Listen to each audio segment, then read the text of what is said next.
درود و مهر، کیمیا هستم با یه پند دیگه در خدمت همه دوستان. تا حالا شده از خدا جوابی نگیری و فکر کنی رها شدی؟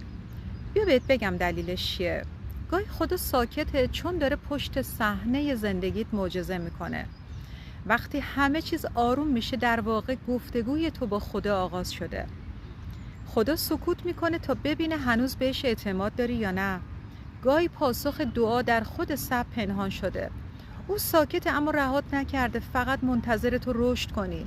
وقتی هیچ جوابی نمیگیری بدون خدا هنوز اونجاست و فقط داره صبرت رو امتحان میکنه. صبور باش و به زمانبندی خدا اعتماد کن. در پشت سکوت رحمت و تدبیر خداوند پنهان شده.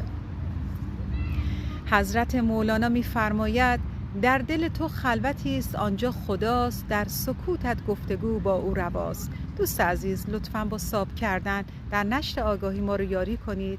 در پناه نور باشید.